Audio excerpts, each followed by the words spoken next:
If you consider yourself a fan of the old school Donkey Kong games such as Donkey Kong 64, then you would probably know that there hasn't been a fully 3D DK game in quite some time. Well, I'm proud to say that 3D Donkey Kong is back with Donkey Kong Bananza on the Switch 2, and I would say it lives up to its predecessors and even surpassing them in some cases. As you can guess, the game has you play as Donkey Kong, who now has the ability to easily dig through the ground or any material, which is the main feature of the game. Early on, a cataclysmic event caused by the game's villain Void Kong occurs that has your island smashed into the ground, and somehow all of the bananas are now missing. Along the way, you will encounter a talking purple rock that seems to be tied to this whole thing. For the sake of editing this review, while this might be spoilers, the purple rock turns into a younger Pauline from Super Mario Odyssey. Even with a quick glance at the gameplay, you can tell the game is filled with destructible environments. In fact, almost any surface can be carved out or destroyed. I found that an entire level, or layer as the game calls them, can almost be entirely broken down.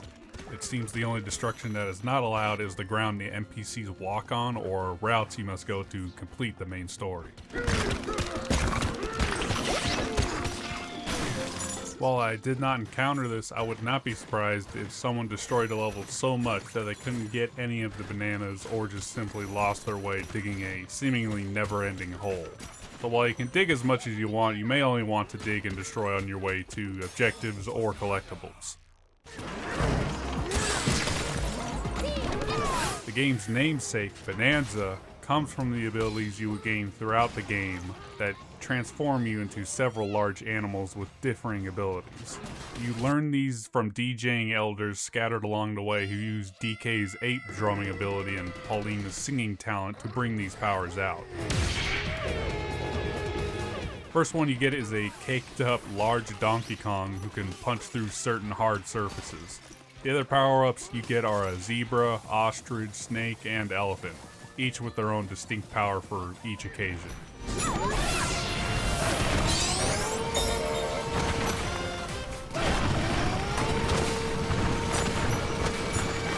To enhance your powers, including just base Donkey Kong, you need to collect these banana gems in each level to get skill points, and it takes 5 bananas each to earn a skill point. Fortunately, I never found myself scraping by for bananas. If you just do a tiny bit of exploration when you get into a new area, you should find plenty, and as you go through the story, it will give you a bundle of bananas for each level you unlock.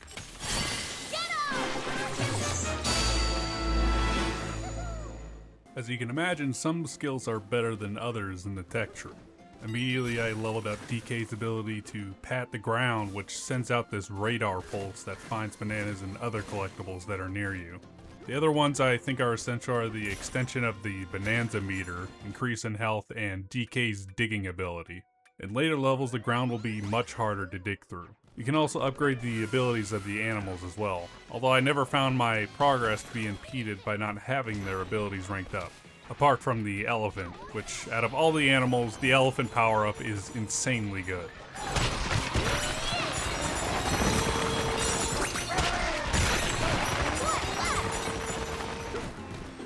Apart from searching around a level for bananas, there are also challenges you can find that are either a puzzle, speed, or enemy challenge. Depending on which, it can either give you only 1 banana or 3 if you find them all or do each task. Some challenges are also meant to be kind of a throwback to past Donkey Kong games, mainly DK Country on the SNES, but all these challenges remind me of those you would find in DK 64. Unfortunately, the game doesn't have the announcer from it, but it is nice to see they acknowledge the series past, especially the games made by Rare.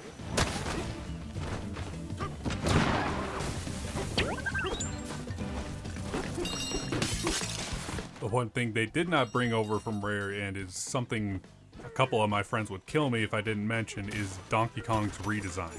While I'm personally not a fan of it, it is not a real deal breaker for me. I understand that this game takes place with a younger DK, but by the looks of Mario Kart World, the design is staying. If its design was just for this game, I would have been fine with it and actually enjoyed his look, but due to this now being the standard DK look, I'm not too wild about it. The thing about Rare's DK design, man, I'm sure half of it is due to nostalgia, but that Donkey Kong looks rad. No, you get.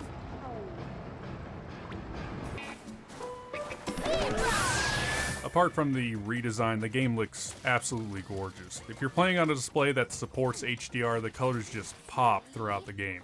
While I don't think it's rendering at a full 4K resolution, the game looks stunning on the Nintendo Switch too, and for the most part it runs at a steady 60 frames and only struggles when a lot of gold is sprouting on screen. The many new characters you meet along the way don't seem out of place and fit right into the DK universe. I especially like these crystal characters you meet, who are normally the dudes who will sell you new clothes and power-ups for the collectibles and gold you get, and some familiar faces from past games make an appearance as well, although oddly enough they did not get a redesign unlike DK.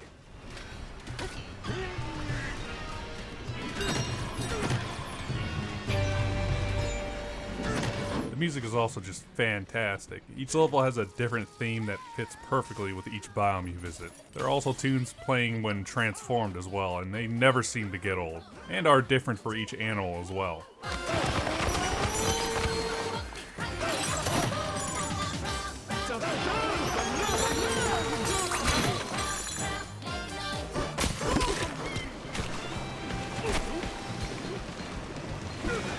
The way the game controls is pretty much perfect. The platforming even went on a side view in some of the challenges, all felt precise, and I jumped where I meant to go in the first place. If there was a mistake, it was entirely my own fault, not the game's. Differing options for maneuverability, such as riding on a rock or using a differing animal power-up, gives the player the ability to take on each situation with a mass number of options. Need to clear the way? Use the elephant. Need to get there fast? Use the zebra. And need to jump? Use a snake. Need to give you a bigger DK? Well, become a large, caked-up DK. When you get all the power-ups, that is when it feels like the game truly comes together.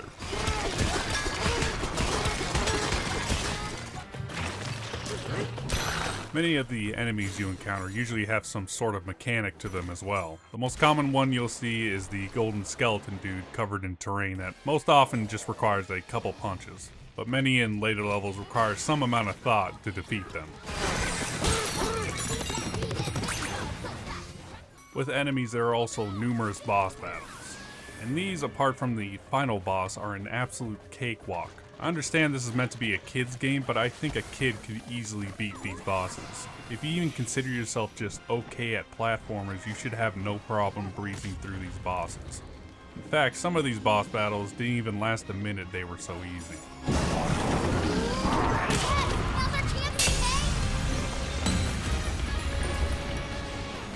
As I said, this is meant to be a kid's game, so if you have kids, they will probably like the digging ability in this game. Well, at least my niece does. In fact, she doesn't even call this Donkey Kong Bananza at all. She calls it the brown game for some reason. Either because DK is brown or the massive amount of dirt you can dig through. Either way, this game shall now be known as the brown game.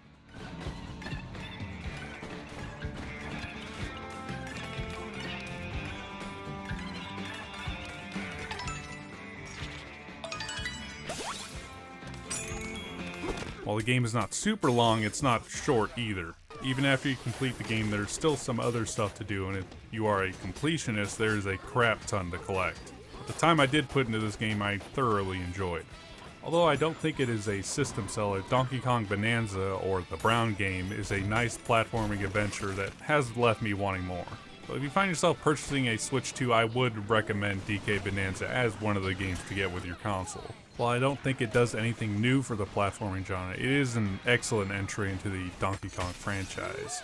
Just please, for the love of God, in the next game, give me the rare style DK. That is all I ask.